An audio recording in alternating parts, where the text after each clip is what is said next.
Manaz Shirali, politologue franco-iranienne, enseignante à Sciences Po. Bonjour Manaz Shirali, merci de répondre à nos questions en direct sur RT France. On est le 27 juin. C'est aujourd'hui que Téhéran prévoit de dépasser le seuil d'uranium faiblement enrichi. Quelles conséquences ? De toute façon, les conséquences seront néfastes pour d'abord les dirigeants iraniens et surtout pour le peuple iranien, parce qu'on ne voit pas très bien ce que cette crise nucléaire pourrait apporter au peuple iranien.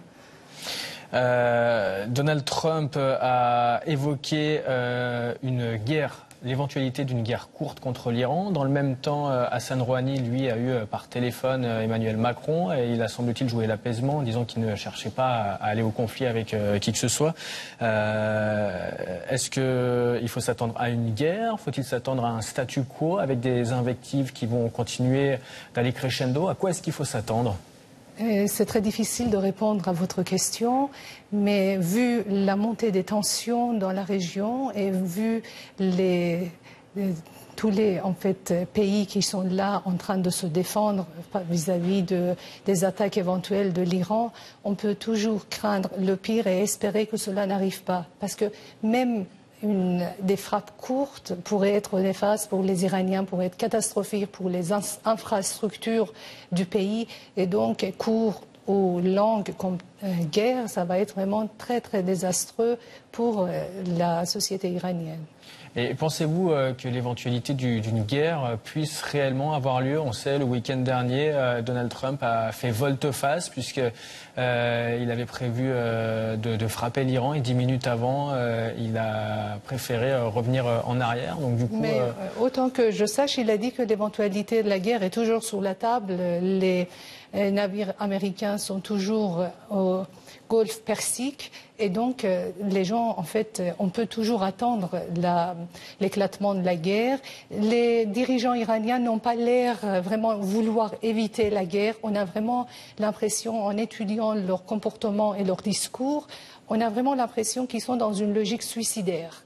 Dans une logique suicidaire, dans le sens où ils savent que la société iranienne n'est pas derrière eux, ils savent que les pays de la région ne sont pas derrière eux, et donc ils ont quelques alliés, la Russie, l'Union européenne, et bon, déjà ils savent que l'Union européenne n'est pas assez forte pour les soutenir, mais quand même on peut espérer un jour que la Russie et l'Union européenne arrêtent de soutenir les ayatollahs, et peut-être à ce moment-là le peuple iranien pourrait attendre un changement de régime ou bien un changement de comportement en tout cas. Quel changement de comportement appelez-vous ? C'est-à-dire que, en fait, ce qui est extrêmement difficile pour les Iraniens, c'est de comprendre pourquoi les dirigeants de leur pays sont systématiquement dans la logique de guerre avec la communauté internationale. Déjà, sur les 17 pays arabes, il y a 7 pays arabes qui n'ont pas de relation avec l'Iran. Et le restant, en fait, ne sont pas en très bonne relation. Dans la région, il y a beaucoup de tensions dues au comportement des ayatollahs. Et ça, ce n'est pas du tout acceptable pour l'Iranien normal, parce que les gens, comme n'importe quel autre pays, les Iraniens, ils aspirent à vivre en liberté, en calme, en paix. Et ça, depuis 40 ans, cela leur a été refusé. Vous parlez des ayatollahs, on sait qu'il y avait eu Mahmoud Ahmadinejad, il y a Hassan Rouhani. Qu'en est-il de la société justement politique en Iran entre réformateurs et personnalités plus dures justement ? En fait, cette division était valable il y a 10 ans ou avec beaucoup d'optimisme il y a 5 ans, mais aujourd'hui, ça n'a vraiment pas de sens. Les comportements, leur discours montrent qu'à chaque fois qu'il y a une menace, les différents tendances du régime iranien se solidarisent bec et ongle et ils sont les uns derrière les autres et ils se soutiennent. Donc, cette division réformateur-conservateur à laquelle les journalistes européens sont encore attachés, pour les gens qui sont dans la région, qui sont au pays, n'a pas beaucoup de sens finalement.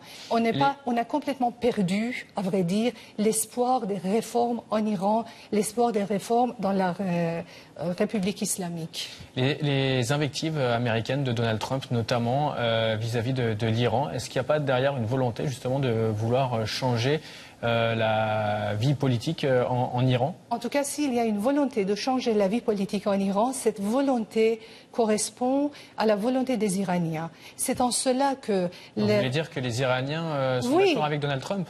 Non, ce n'est pas les Iraniens. Et Donald Trump, là, maintenant, ont les mêmes visées. C'est-à-dire le changement de ce régime, qui est un régime depuis 40 ans. Il a complètement détruit la société iranienne, il a détruit le pays. Et aujourd'hui, l'état dans lequel se trouve le pays n'a rien à voir avec ce qui était fin des années 70. Merci beaucoup, Mahnaz Shirali, d'avoir répondu à nos questions en direct sur RT France. Je rappelle que vous êtes politologue franco-iranienne, enseignante à Sciences Po.